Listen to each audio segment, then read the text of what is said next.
Yeah, it was a good goal. Let that be clear. Ball in behind, cut back cross. Bergval scoring, stayed really calm, finished it off. But I don't think you're interested in that. I think you're interested in the moment before. Yeah, when I just walked in, I said, I was thinking, I think I saw Ainge sitting here on Sunday. And I thought something happened, and I think Spurs weren't happy with a few decisions that were made on Sunday. And many people always say that this will eventually match up in the end of the season. I'm not one of them that believes that, because sometimes you can be unlucky in the season or you can be lucky in the season. Yeah, on Sunday a decision went against them. Maybe today a decision went in favor of them. Which is, of course, very unlucky for us, because I've never felt that we were going to lose this game, especially not after the first 15 to 20 minutes, because I did feel Spurs started the game better than us. But after that, in my opinion, we had most of the game control, played most of the game on their half, had much more ball possession. And then, yeah, a moment like this, yeah, if you go down to 10 for a few seconds, against a very good, against a team that can play so good football like Tottenham can. It's far from ideal. Yeah, yeah.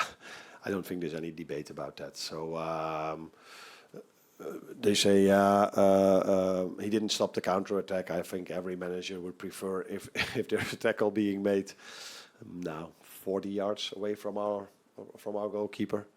I don't think you really stop a counter-attack. Then every manager would prefer to get a second yellow card for the other team than to finish that counter-attack with a player less to play that counter-attack with. And then if that is not the discussion, then the next discussion is, was it reckless enough to just give advantage? Advantage is the right word. And then just come back and say, yeah, I thought the tackle was still too reckless. So I still have to give a yellow. But yeah, he had to. In the VAR decision, he had to tell everyone what his decision was, and unfortunately, he didn't have to do this in this decision. So things happen. Very unlucky for us. Very unlucky for us. The good thing for us is that if you ever have to lose a game, it's better if you lose one where there's still a second leg to be played.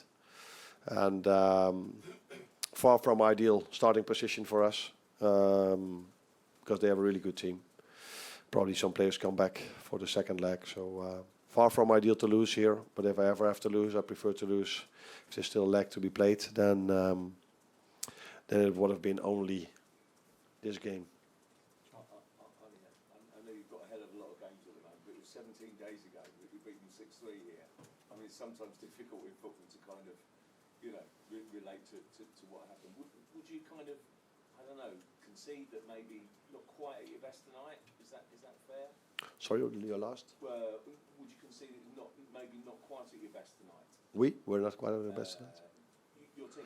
Yeah, if you compare it with the 6-3, then that's clear. But I don't think we will reach that level in every single game we play. So you can always expect a reaction from Spurs, which you saw today. You can always expect a reaction from the fans, because it's a semi-final. It's such...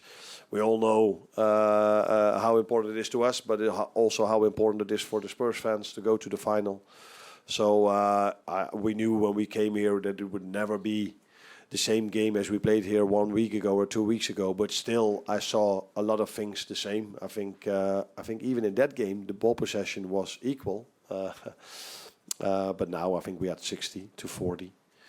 So many good things to take, for me more than the United game, but the result was not as good as against United.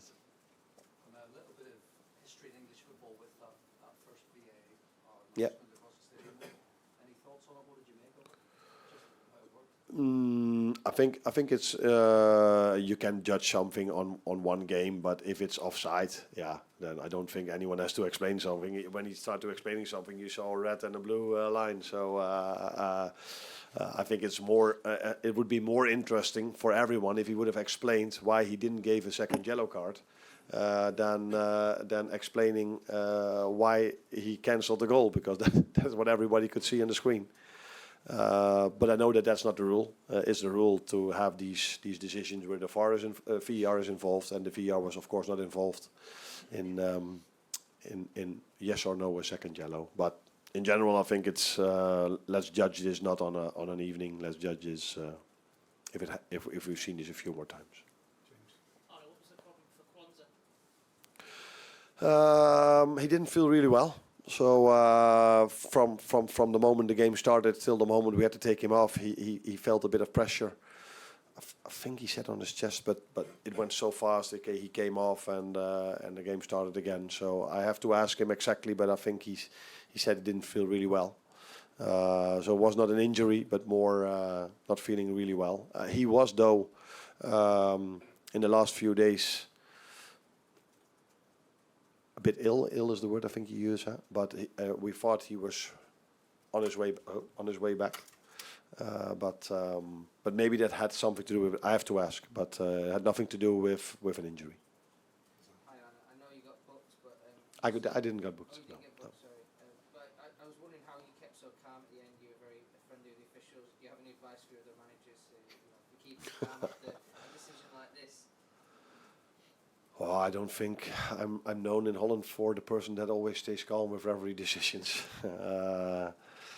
Although I do think they have a wrong opinion about me over there when it comes to referee decisions. Decision is made. You can't change it in the moment. You feel like, okay, when he didn't give the second yellow, nobody thought that it would have had such a big impact 30 seconds later. I think, I haven't asked him, but I'm 99.9% sure that I wasn't the only one who felt, I would use the word which I cannot use anymore. What other word could I use then? Not the best. Which didn't feel not the best. I'm 99% sure when Bergval scored, the referee was like, is this really happening? Because he couldn't change it anymore. Was for him also far from ideal, I think. But yeah, that's why I say 99.9, because I couldn't look in his head. And he didn't have to tell what he felt. Sharps, thank you. Yeah.